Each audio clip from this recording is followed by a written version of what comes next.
Chapter 17. But there was no hilarity in the little town that same tranquil Saturday afternoon. The Harpers and Aunt Polly's family were being put into mourning with great grief and many tears. An unusual quiet possessed the village, although it was ordinarily quiet enough in all conscience. The villagers conducted their concerns with an absent air and talked little, but they sighed often. The Saturday holiday seemed a burden to the children. They had no heart in their sports and gradually gave them up. In the afternoon Becky Thatcher found herself moping about the deserted schoolyard and feeling very melancholy, but she found nothing there to comfort her. She soliloquized, "Oh, if I only had a brass anti-iron knob again! But I haven't got anything now to remember him by." And she choked back a little sob. Presently she stopped and said to herself, "It was right here.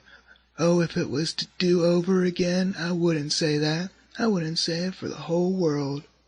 But he's gone now. I'll never, never, never see him any more." This thought broke her down, and she wandered away with tears rolling down her cheeks. And quite a group of boys and girls, playmates of Tom's and Joe's, came by and stood looking over the paling fence and talking in reverent tones of how Tom did so and so the last time they saw him, and how Joe said this and that small trifle, pregnant with awful prophecy, as they could easily see now, and each speaker pointed out the exact spot where the lost lads stood at the time, and then added something like, "And I was a-standing just so, just as I am now, and as if you was him, I was as close as that, and he smiled just this way, and then something seemed to go all over me like awful, you know, and I never thought what it meant, of course, but I can see now." Then there was a dispute about who saw the dead boys last in life, and many claimed that dismal distinction and offered evidences more or less tampered with by the witness. And when it was ultimately decided who did see the departed last, and exchanged the last words with them, the lucky parties took upon themselves a sort of sacred importance, and were gaped at and envied by all the rest. One poor chap, who had no other grandeur to offer, said with tolerable and manifest pride in the remembrance, "Well, Tom Sawyer, he licked me once." But that bid for glory was a failure. Most of the boys could say that, and so that cheapened the distinction too much. The group loitered away, still recalling memories of the lost heroes in awed voices. When the Sunday school hour was finished, the next morning the bell began to toll instead of ringing in the usual way. It was a very still Sabbath, and the mournful sound seemed keeping with the musing hush that lay upon nature.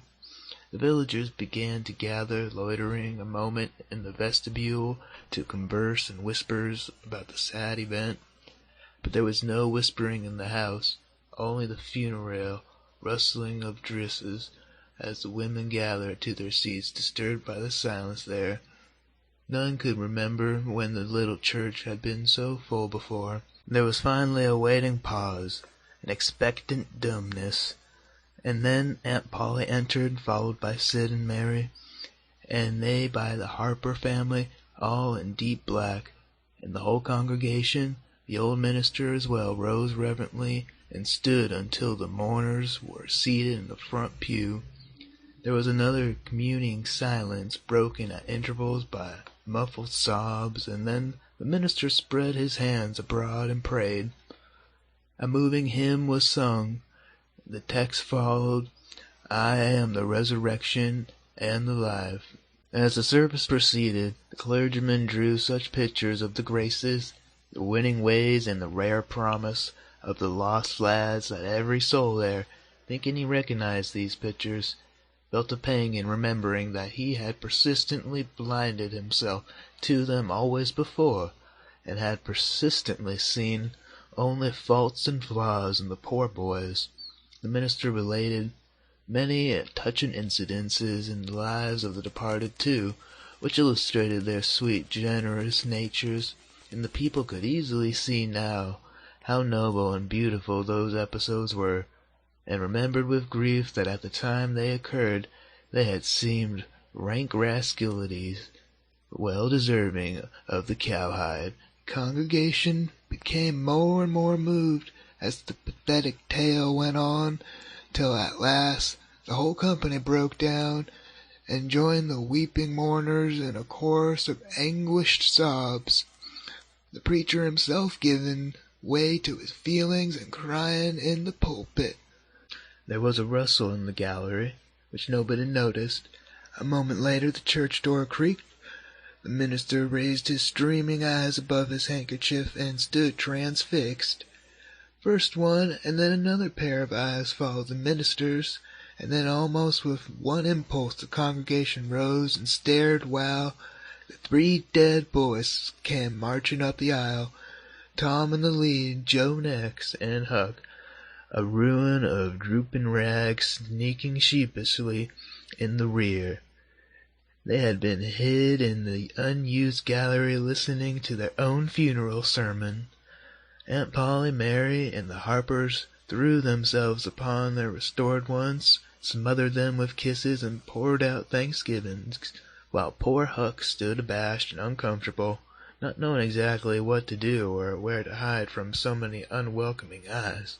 He wavered and started to slink away, but Tom seized him and said, "Aunt Polly, it ain't fair. Somebody's got to be glad to see Huck." "And so they shall.